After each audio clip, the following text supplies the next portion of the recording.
Hello everyone, how are you all students. आज हम chikungunya के बारे में पढ़ेंगे। आइए तो शुरू करते हैं। चिकनगुनिया का मतलब क्या होता है? So chikungunya meaning that which bends up. तो चिकनगुनिया का मतलब है वो जो मुड़ सके। एंड चिकनगुनिया को सबसे पहली बार आइसोलेट किया गया था। चिकनगुनिया वायरस को आइसोलेट किया गया था 1953 में from serum and Aedes mosquitoes and Culex species से। स्टूडेंट्स, अगर हम इनकी फैमिली की बात करें तो ये किस फैमिली से बिलोंग करते हैं? So chikungunya virus Togaviridae family से बिलोंग करते हैं and the genus is alpha virus. Students, chikungunya viral infection manifest with the febrile illness. Students, अगर हम एपिडेमिक्स ऑफ चिकनगुनिया की बात करें तो large epidemics were recognized in Transvaal of South Africa, Zambia, India and South East Asia, Philippines. So chikungunya की जो epidemics है वो रिकग्नाइज़ किया गया था साउथ अफ्रीका में, ज़ाम्बिया में, India and South East Asia and Philippines में। स्टूडेंट्स, अब आउटब्रेक्स ऑफ चिकनगुनिया की बात करें तो outbreaks occur during rainy season with increasing density of Aedes aegypti mosquito. So chikungunya का आउटब्रेक जो है वो रेनी सीजन में ज़्यादा होता है, क्योंकि रेनिंग सीज़न में क्या होता है, एडिस एजिप्टी मॉस्किटोज़ जो है उनके नंबर काफ़ी बढ़ जाते हैं, उनकी डेंसिटी इंक्रीज़ हो जाती है, जिसकी वजह से आउटब्रेक आता है चिकनगुनिया में। And mosquitoes bytes infect the humans. And mosquito जो बाइट करते हैं ह्यूमन को, वो उनको इन्फेक्ट कर देते हैं, इन्फेक्शन फैला देते हैं उनमें। And laboratory acquired infection can also occur. And साथ ही साथ लेबोरेटरी अक्वायर्ड इन्फेक्शन भी लग सकता है। स्टूडेंट्स, ये आप देख सकते हैं chikungunya mosquito transmitted viral infection. ये चिकनगुनिया एक मॉस्किटो है, वो कैसे इस वायरल इन्फेक्शन को ट्रांसमिट कर रहा है। सपोज़ इस वायरस ये जो मॉस्किटो है इसने बाइट किया किसी ह्यूमन को, तो वो इंजेक्ट कर देगा ह्यूमन के अंदर ये वायरस, एंड देन वो पर्सन इन्फेक्टेड हो जाएगा। देन किसी अदर मॉस्किटो ने उस पर्सन के को बाइट किया और उसके ब्लड को वापस से किसी और पर्सन में ट्रांसफ्यूज़ कर दिया, किसी और पर्सन को बाइट कर दिया, तो इन्फेक्शन इस पर्सन से दूसरे पर्सन में भी लग जाएगा। स्टूडेंट्स, साइकिल क्या है इन्फेक्शन की? तो मैन मॉस्किटो मैन, इसमें man to mosquito to man infection है। सपोज मॉस्किटो ने ह्यूमन को बाइट किया तो उसने वायरस को इंजेक्ट कर दिया ह्यूमन बॉडी के अंदर। देन अदर मॉस्किटो ने उस ह्यूमन को बाइट किया जो कि ऑलरेडी इन्फेक्टेड है। देन वहाँ से वो इन्फेक्शन लेके किसी हेल्दी ह्यूमन को बाइट कर रहे हैं, तो वहाँ से इन्फेक्शन लेके वो हेल्दी ह्यूमन में इनोकुलेट कर देंगे इस वायरस को। इस तरीके से man to mosquito to man infection ये ट्रांसमिट हो जाते हैं। ये इनकी साइकिल है इन्फेक्शन की। हिस्ट्री की बात करें तो हमने पढ़ा जैसे एडिस एजिप्टी मॉस्किटो को सबसे पहले आइसोलेट किया गया था 1952 में in Tanzania and appeared in India in 1963। And India में ये 1963 में अपीयर हुए थे। And major epidemic outbreaks in Calcutta, Madras and other areas. And जो मेजर एपिडेमिक हुआ था इस इन्फेक्शन की वजह से, वो कैलकाटा में हुआ था, मद्रास में हुआ था और अदर एरियाज़ में हुआ था। Manifested with major epidemics till 1973। And students, अगर हम इनकी क्लिनिकल फीचर्स की बात करें तो incubation period is 3 to 12 days. So इस वायरस का इंक्यूबेशन पीरियड 3 to 12 डेज का होता है। एंड फीवर में rise to 103 to 104 degree Celsius with record. So fever जो है 103 से लेके 104 डिग्री सेल्सियस तक जा सकता है। Viremia lead to fever, and viremia की वजह से जो है वो fever lead to fever. Then fever leads to release of large amount of interferons. And fever के होने की वजह से लार्ज अमाउंट ऑफ इंटरफेरोन्स जो है वो रिलीज़ होते हैं। अगर हम इनकी क्लिनिकल मैनिफेस्टेशंस की बात करें तो fever, crippling joint pains, then conjunctivitis, maculopapular rash may lead to hemorrhagic manifestations, and fever is biphasic with remissions after 1 to 6 days of fever. सो ये सारे इनकी क्लिनिकल मैनिफेस्टेशंस है। देन अगर हम बात करें how some Indian patients presented, कैसे कुछ इंडियन पेशेंट्स को प्रेजेंट किया जाता है, तो in India but not in Africa patients presented with inguinal so क्या होता है इंडिया में, अफ्रीका में नहीं, हम इंडिया की बात कर रहे हैं. So in India but not in Africa, patients presented with inguinal lymphadenopathy and red swollen ears and are observed as a part of clinical pictures. क्या होता है कि इंडिया में, अफ्रीका में नहीं, ऐसे पेशेंट्स जिसको इंक्यूनल लिम्फैथोडेनोपैथी है या रेड सॉलन ईयर्स है, उनको ऑब्जर्व किया जाता है एंड उनको क्लिनिकल पिक्चर का एक पार्ट माना जाता है. इस क्लिनिकल पिक्चर का एक पार्ट माना जाता है उसका. एंड मॉर्बिडिटी एंड मोर्टिलिटी की बात करें तो fatalities are rare and when they occur are associated with either with young age और विद थ्रोम्बोसाइटोपेनिया. इसमें जो फर्टिलिटीज़ है या फर्टिलिटी रेट जो है वो काफ़ी रेयर है, लेकिन ये अक्सर होता भी है तो ऐसे लोगों में होता है जो यंग एज है जिनकी, एंड जिसको थ्रोम्बोसाइटोपेनिया है, and haemorrhagic version of illness that can lead to shock. And इनका जो इस इलनेस का जो हेमरेजिक वर्जन है जिससे शॉक भी हो सकता है हेमरेजिक वर्जन से. अगर हम डायग्नोसिस की बात करें कि इसको हम डायग्नोस कैसे करेंगे, तो the primary differential diagnosis of chikungunya should be made from dengue and ये इस फीवर को primary differential diagnosis chikungunya should be made from dengue. Primary differential diagnosis chikungunya का हमें डेंगी से करना चाहिए. And chikungunya manifest with the myalgia rather than arthritis. Chikungunya जो है वो मैनिफेस्ट करते हैं माइलेगिया से रेदर देन एर्थराइटिस. स्टूडेंट्स, अगर हम बात करें माइक्रोबायोलॉजिकल डायग्नोसिस के लिए, तो इसका वायरस का हम आइसोलेशन करेंगे. Isolation of virus is the first step. Then amplification of nucleic acid. For that we can use PCR. हम न्यूक्लिक एसिड का एम्प्लीफिकेशन करेंगे, देन रूटीन डायग्नोसिस करेंगे with serology, and then detection of IgM antibody provides a specific and reliable means for early diagnosis. then हम IgM antibody का detection करेंगे जो कि provide करता है एक specific reliable means for early diagnosis. Early diagnosis के लिए काफ़ी स्पेसिफिक और रिलायबल मीन्स है. then ELISA and dot blotting methods are used. then we can use ELISA and dot blotting method for the diagnosis of microbiological diagnosis of chikungunya virus. अगर हम treatment की बात करें, क्या ट्रीटमेंट है chikungunya की, तो chikungunya fever is not a life threatening infection. Chikungunya fever एक लाइफ थ्रेटनिंग इन्फेक्शन नहीं है. And symptomatic treatment for mitigating pain and fever using anti inflammatory drugs along with the rest usually suffices. हम क्या कर सकते हैं कि ये काफ़ी लाइफ थ्रेटनिंग डिसीज़ नहीं है, एंड सिम्टोमेटिक ट्रीटमेंट हम दे सकते हैं फॉर मिटिगेटिंग पेन के लिए and for fever, and using anti inflammatory drugs. हम एंटी इन्फ्लेमेटरी ड्रग्स को यूज़ करते हैं along with the rest usually suffixes. while recovery from chikungunya is the expected outcome.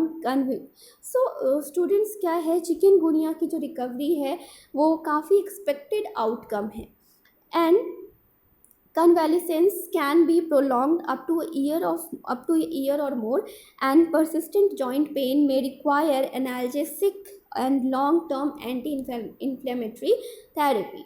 Students, vaccines for chikungunya की बात करें, chikungunya के लिए क्या वैक्सीन्स है, तो an experimental live attenuated vaccine TSI GST 218 enveloped by passage of an isolate from Thailand and in MRC5 cell. एक live attenuated vaccine हम यूज़ करते हैं और रिकमेंड करते हैं चिकनगुनिया के ट्रीटमेंट के लिए. And at present used in some laboratory worker who can be protected. And at present कुछ लेबोरेटरी वर्कर पर इनका इस्तेमाल किया जाता है ताकि उनको हम प्रोटेक्ट कर सकें. Vaccine produces neutralising antibodies. And ये वैक्सीन क्या करते हैं, न्यूट्रलाइजिंग एंटीबॉडीज़ प्रोड्यूस कर देते हैं ह्यूमन के अंदर, सो दैट एक प्रोटेक्शन ह्यूमन को मिल जाता है अगेंस्ट दिस वायरस. अगर हम बात करें how chikungunya can be prevented, chikungunya को हम कैसे प्रिवेंट कर सकते हैं, so there is neither chikungunya virus vaccine nor drugs are available to cure the infection.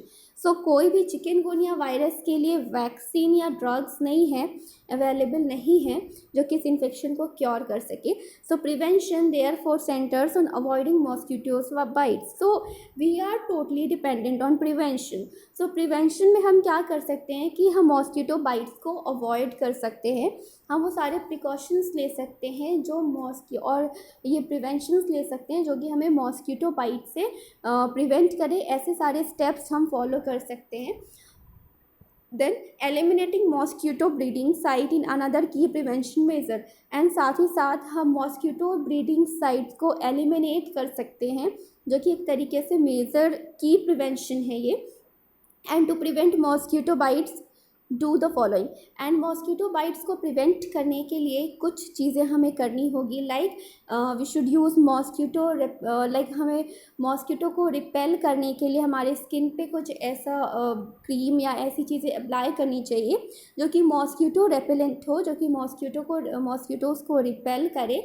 And या हमें फुल स्लीव्स की क्लॉथिंग पहननी चाहिए जो मॉस्किटो बाइट को प्रिवेंट कर सके. देन साथ ही साथ when indoor stay in well screened areas. और जब आप इंडोर में हो, घर के अंदर हो, तो वेल स्क्रीन्ड एरियाज़ में रहना चाहिए हमें. Use bed nets sleeping in areas that are not screened और एयर कंडीशनड.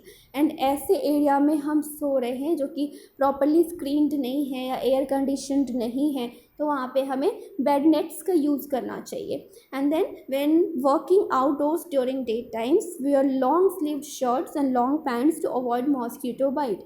एंड जब बाहर में आउटडोर में हैं आप, बाहर में काम कर रहे हैं दिन के टाइम पे, तो हमें क्या करना चाहिए, long sleeve shirts and long pants पहनने चाहिए ताकि मॉस्किटो बाइट को हम अवॉइड कर सकें. Then control of breeding of Aedes mosquitoes. Then हम इस एडिस मॉस्किटोज की ब्रीडिंग को कंट्रोल कर देंगे, तो ये एक तरीके से काफ़ी की प्रिवेंटिव मेजर है ये इस इन्फेक्शन के खिलाफ. सो हम क्या कर सकते हैं, सोर्स रिडक्शन मैथड्स आर. सो पहला है by elimination of all potential vector breeding places near the domestic और प्री डोमेस्टिक एरियाज़. तो हमारे जितने भी domestic and pre domestic areas हैं हमारे घर के आसपास, वहाँ से जितने भी potential vector breeding vector places हैं उनको हमें एलिमिनेट कर देना चाहिए, हटा देना चाहिए. Then not allowing the storage of water for more than a week. Then हमें कहीं पानी किसी भी टायर में या किसी भी कंटेनर में, बर्तन में एक हफ्ते से ज़्यादा पानी जमा नहीं होने देना चाहिए. खासकर बारिश का जो पानी है उसको जमा नहीं होने देना चाहिए. This could be achieved by emptying and drying the water containers once in a week. And ये हम ऐसा कैसे कर सकते हैं, तो हम एक हफ्ते में वंस इन अ वीक हमें ये कंटेनर जो है, वाटर कंटेनर जो है, उसको ड्राई करना चाहिए, उसको खाली करना चाहिए. Then straining of the stored water by using a clean cloth once a week to remove the mosquito larva from the water, and the water can be reused. And हम साथ ही साथ स्ट्रेनिंग का यूज़ कर सकते हैं. Straining of the stored water, जो stored water है उसकी स्ट्रेनिंग कर सकते हैं. एंड उसके लिए हम एक क्लीन क्लॉथ का यूज़ कर सकते हैं जो कि मॉस्किटो के लार्वा को रिमूव कर दे. एंड जो वाटर है उसको हम दोबारा रीयूज़ कर सकें. तो हमें हफ्ते में एक बार ऐसा करना चाहिए. And then the sieved cloth should be dried in the sun to kill immature stages of mosquitoes. And then उस sieved cloth को हमें धूप की रोशनी में, सूर्य की रोशनी में, धूप में रखना चाहिए, ताकि धूप में उसको ड्राई करना चाहिए ताकि उसमें जो इमेच्योर स्टेजेस है मॉस्किटोज़ के वो सारे किल हो जाए. Then use of larvicides. Then हमें लार्वासाइड्स की यूज़ करनी चाहिए जो कि लार्वा को किल करने की कैपेबिलिटी रखते हैं. Like where the water can not be removed but used for cattle और other purposes, tempos, and can be used once a week at dose of 1 ppm parts per million. Then हमें larvicides का use करना चाहिए जो कि larva को किल कर दे. और ऐसी जगह जहाँ से हम वाटर को रिमूव नहीं कर सकते हैं, so where the water can not be removed but use for cattle और अदर पर्पसेस. लेकिन वहाँ पे वो पानी हम कैटल या अदर पर्पसेस के लिए यूज़ कर रहे हैं, तो वहाँ पे हमें लार्वासाइड का यूज़ करना चाहिए, लार्वासाइड के डोज का यूज़ करना चाहिए वंस इन अ वीक, ताकि उनके लार्वा को हम किल कर दें और ये हम अपने आप को बचा सके इस इन्फेक्शन को लेने से या फैलने से. देन इंडियन एपिडेमिक्स की बात करें तो the states affected by chikungunya are Andhra Pradesh, Karnataka, Maharashtra, Madhya Pradesh, Tamil Nadu, Gujarat and Kerala. In the year 2006, total number of 1390322 suspected chikungunya fever cases were reported from the country. So, जो स्टेट्स हैं लाइक कुछ स्टेट्स आंध्र प्रदेश, कर्नाटका, महाराष्ट्र, मध्य प्रदेश, तमिलनाडु, गुजरात एंड केरला, ये बहुत ही बुरी तरीके से अफेक्ट हुए थे इस चिकनगुनिया से. एंड 2006 में टोटल नंबर ऑफ केसेस काफ़ी ज़्यादा बढ़ गए थे हमारे यहाँ. सो हमारे यहाँ सस्पेक्टेड चिकनगुनिया फीवर के केसेस हमारी कंट्री में काफ़ी ज़्यादा बढ़ गए थे इन 2006. अगर हम सिवियरिटी की बात करें, सिवियरिटी ऑफ इंडियन एपिडेमिक, तो till 10 October 2006 151 districts of 8 states of India have been affected by the chikungunya fever. The affected states are Andhra Pradesh, Andaman and Nicobar, Iceland, Tamil Nadu, Karnataka, Maharashtra, Gujarat, Madhya Pradesh, Kerala and Delhi. सो 10 अक्टूबर 2006 तक 151 district हमारे 8 states के, India के 8 states के 151 districts जो है वो बहुत ही बुरी तरीके से अफेक्टेड हुए थे चिकनगुनिया फीवर से. एंड जो अफेक्टेड स्टेट्स थे वो थे Andhra Pradesh, Andaman and Nicobar, island, Tamil Nadu, Karnataka, Maharashtra, Gujarat, Madhya Pradesh and Kerala and Delhi. And more than 1.25 million cases have been reported from the country with 75245 cases from Karnataka. So हमारी पूरे कंट्री से more than 1.25 million cases जो है वो रिपोर्ट किए गए थे. सो ये इंडिया में इसकी एपिडेमिक्स जो है वो काफ़ी बढ़ गई थी. Now current research on chikungunya पे करेंट क्या रिसर्च चल रहे हैं. So researchers at the institute of Pasteur have managed to retrace the origin and evolution of the chikungunya virus in Indian Ocean through complete sequencing of the genome of the 6 viral strains isolated from patients from Reunion Island and from Celebes, all as well as through partial sequencing of the viral proteins E1 from 1 to 7 patients from the Indian Ocean Island. So researchers जो Pasteur institute के जो researchers हैं उन्होंने manage किया और उन्होंने retrace किया कि इस वायरस का ओरिजिन क्या है, इनका इवोल्यूशन कहाँ से हुआ है चिकनगुनिया वायरस का. एंड चिकनगुनिया वायरस इंडिया में आया कहाँ से, तो इंडिया में इंडियन ओशन से ये आया थ्रू कंप्लीट. और ये इन्होंने जो रिट्रेस किया वो किया कैसे, तो इन्होंने कंप्लीट सीक्वेंसिंग की उनके जीनोम की. एंड इन्होंने क्या किया, sequencing of genome of 6 viral strains isolated from patient from. तो इन्होंने पेशेंट से आइसोलेट किया स्ट्रेन्स को और उनके 6 वायरल जीनोम की सीक्वेंसिंग की एंड उससे रिट्रेस किया कि इनका ओरिजिन कहाँ से आया एंड इनका इवोल्यूशन क्या है. Thank you so much students. I hope आपको अच्छा लगा होगा पढ़ के. Thank you.